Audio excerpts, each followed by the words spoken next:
Welcome to This Week in Morgan County. I'm your host, Russell Mokhiber. Our guest this week is Erich May. Erich is the superintendent of the schools here in Morgan County, West Virginia. Erich, welcome to the show. Thanks for having me, Russell. There's a vote coming up May 8th on the school levy. It's a 3% school levy? 4%. What is it? The levy is expressed in terms of a percentage that the state would allow a county to assess in that property tax. Ours is at 70%. It has been for a couple years. 70% of what? Of the total allowed by the state. Okay. And we're looking to keep it the same. Okay, what's the budget of the school system? We spend about $27 million a year. And how much of that is the levy? And the levy brings in a little more than $4 million a year. So as you can imagine, it's very important to our daily operations. It's a big chunk of the essential budget. to everything we do. Right. And it's just a renewal. It's already in there. We're just looking to keep it the same. It's every 5 years. The last one was 5 years ago. It's done every 4 or 5 years. What we've decided is to stick with the regular election schedule and not spend money on special elections if we can avoid it. So this time we've written an excess levy call that will have a 4-year duration, and then we would make the same request of voters again in 2022. This is voting now to keep the levy the same starting next year and for the next 4 years. Give us generally the $26 million. Where does it go? Well, the lion's share of our monies are spent on personnel. 83% of our expenses go to salary and benefits. It's a labor-intensive business, education. So 83% of our revenues are on personnel, and the lion's share of this excess levy also funds personnel. All right, so for your average Morgan County teacher, let's say, and there was just this big battle over teacher pay raise, and the state increased the teacher's pay 5%. What percentage of a teacher's salary comes from the state as opposed to from Morgan County residents? Do you have a sense? Well, there's a base pay that the state pays on those employees who are within formula. The state has some really elaborate formulas for determining how many faculty and staff you need for 1,000 kids. This is how many administrators you need, how many teachers you need, how many custodians you need. So this is the formula, and it's an important part of what we do. But is it fair to say that the majority of a teacher's pay comes from the state as opposed from the local property tax? Overwhelming majority of most teacher pay comes from the state base pay for faculty and staff. Let's go back and do a little history. 5 years ago, you weren't here 5 years ago, but 5 years ago, there were 2 votes on the levy. The first one lost, and there was a campaign against the levy. That's right. Led primarily by 2 local citizens, Jeannie Ford, the wife of County Commissioner Bob Ford, and Brooks McCumbee. And they led this campaign, and basically their argument was, there are poor people in Morgan County who can't afford this, and the schools aren't doing a good job. As I understand it, that was their argument. Then the levy was reconfigured, and it passed by a few hundred votes. Is there any campaign now that you know of against the levy? I can only speak to those of us who are advocating for the levy. I really can't. Have you seen anything on the radar screen where people are organizing against it? I'm sure that there are some people out there who have reservations about our excess levy.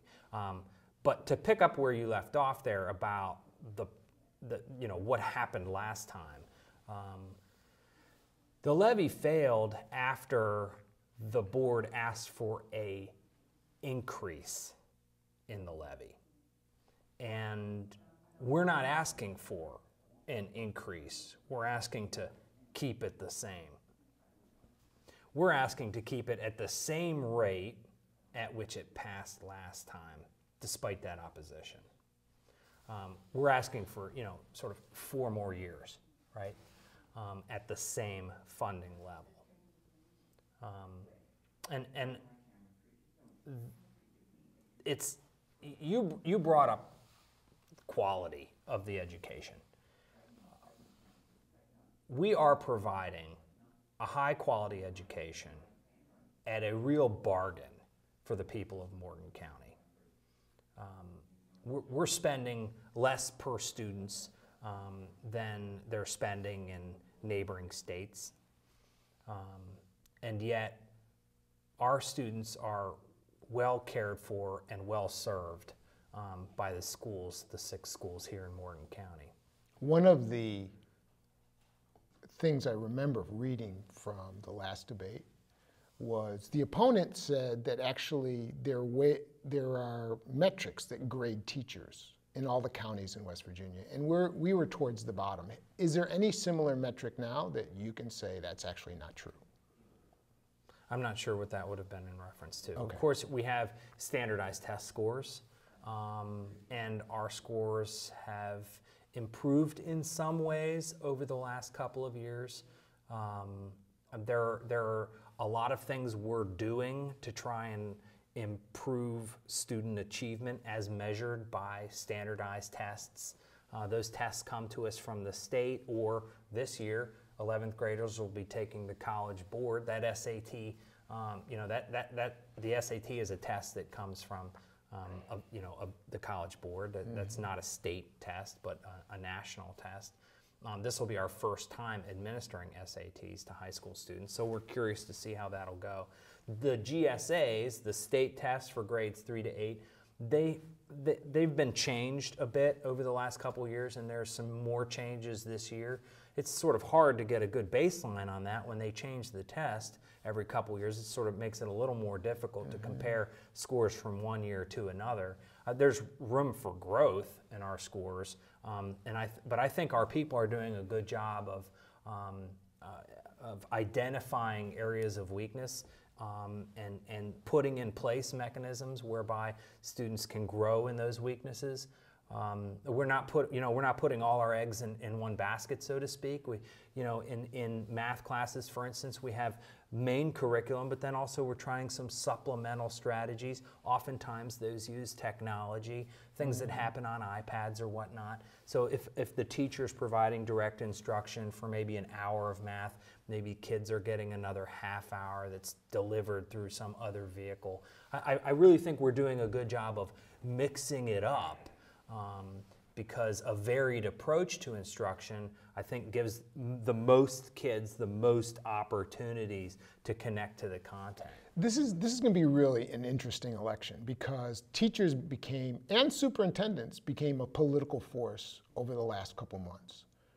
Going to Charleston and saying, this has got to stop. We don't want to be 48th in the country anymore. We want change. And the teachers said it was a question of respect. They felt disrespected by the political establishment giving away millions to the oil and gas industry while the teachers suffered. So I think it became a political struggle, and the teachers won, and the superintendents won. Because here's the underbelly of that so-called work stoppage. It would have been illegal if the teachers struck, but in fact the superintendents called off school. It was like a snow day. So you guys are actually the political revolutionaries. Would you see yourself as that? I do not see myself as a revolutionary, no. We closed schools because so many of our faculty and staff committed to joining the work stoppage that I could not open schools with confidence that we would have sufficient faculty and staff to supervise our students. You can't open schools unless you can get kids to school. So if half of your bus drivers aren't coming to work, then you can't make it happen, right? And you can't have school and not feed students breakfast and lunch. I mean, that's required by law. And so if half of your cooks aren't coming to work, then you really can't make it happen. So I didn't think there was anything revolutionary about what I was doing. I felt like I was just making common sense decisions in real time.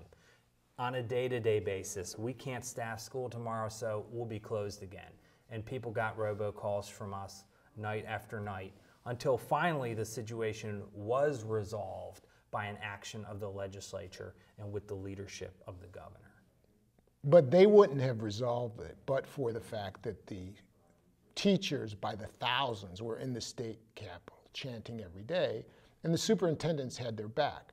Were there calls among the superintendents to have a unified strategy, or was it county by county? As the work stoppage continued, it became more and more clear that there were advantages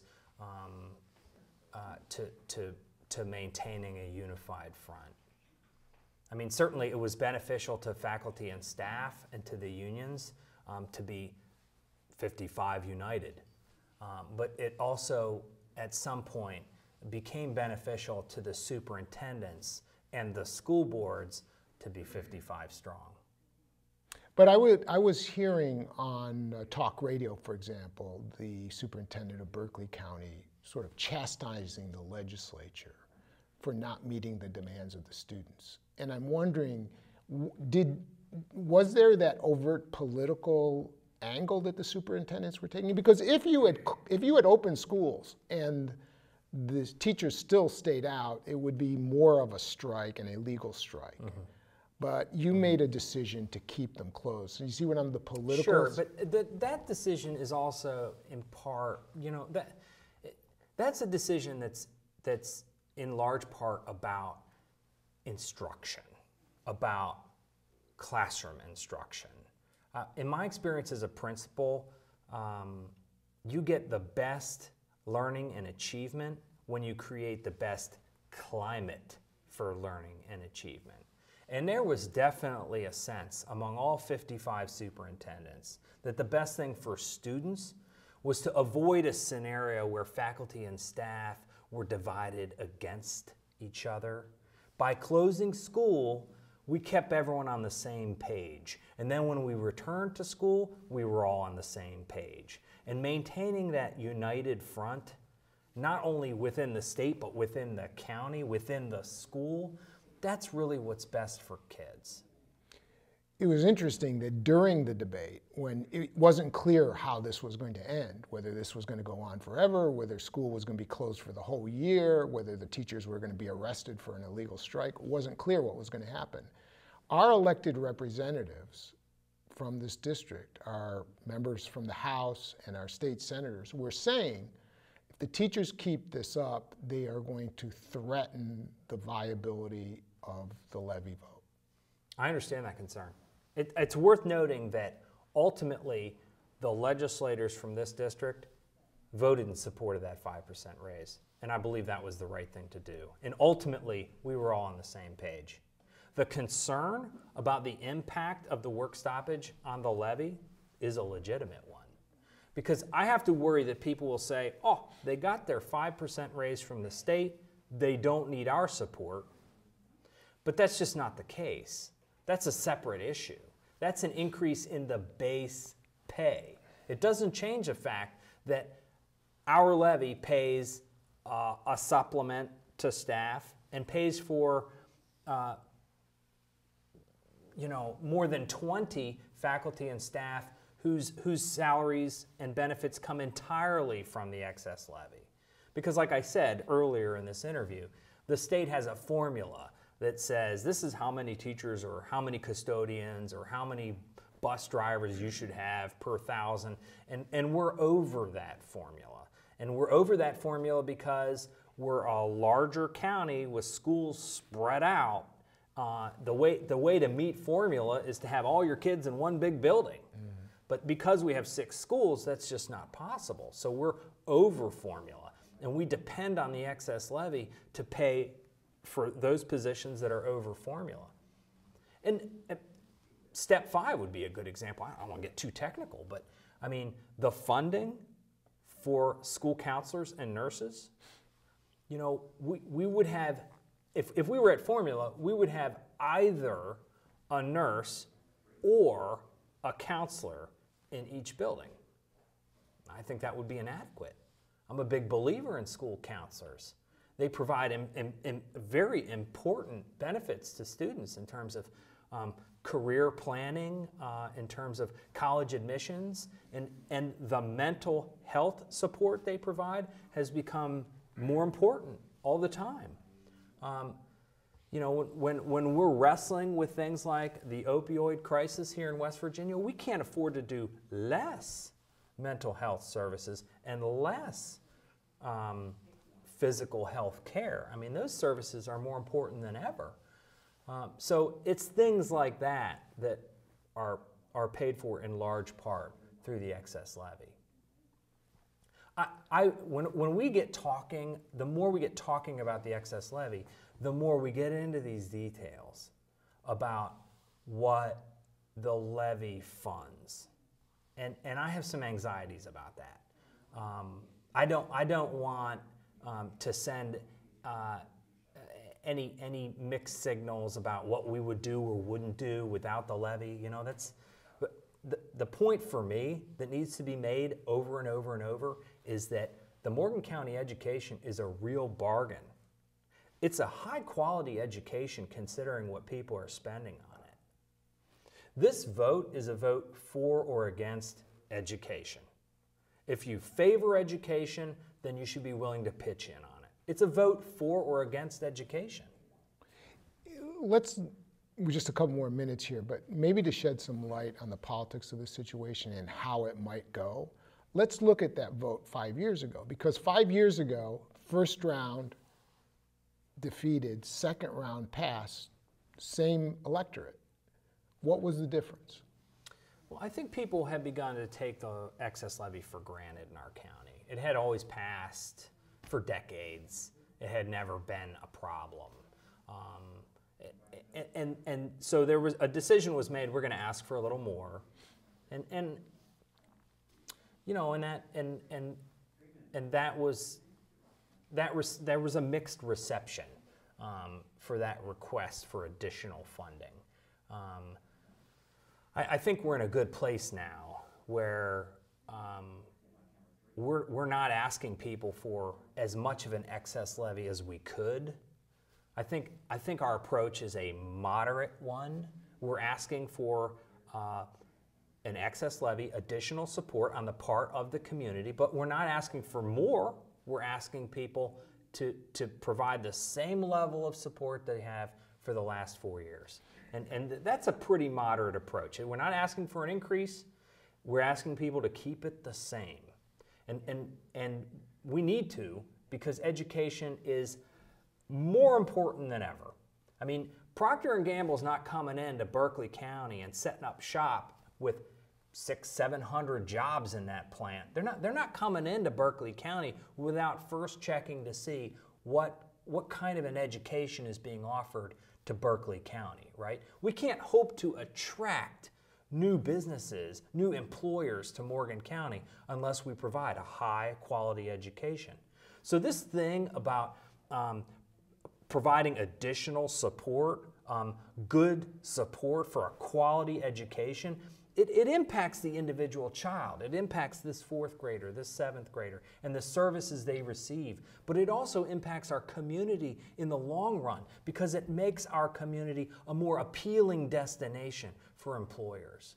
And you expressed the concern that maybe people would look at the 5% teacher raise and say, we don't need this levy because they just got a raise. But in fact, it have the opposite effect also. This was a teacher strike that made national news, international news, and that other teachers around the country are following now. That's right. So it could be that the strike itself transformed the electorate to be more pro-education. That is our hope. Our hope is that this work stoppage over the last month has brought more attention to the importance of faculty and staff and the importance of the work they're doing day in, day out. Educating kids, transporting kids, feeding kids. The work that our faculty and staff does, there's nothing, it is a noble profession. And they deserve the better pay and benefits that they've received through that work stoppage, but they need to be funded at the current level here in Morgan County for us to continue to provide a high quality education, attracting certified professionals. For us to keep doing what we're doing, we need to keep getting this current level of funding. Okay, so May 8th, the election. May 8th. Eric, we need everyone to come out and vote yes for the levy. Erich May, thank you for joining us. Thanks so much, Russell. Appreciate your time. And thank you for watching This Week in Morgan County.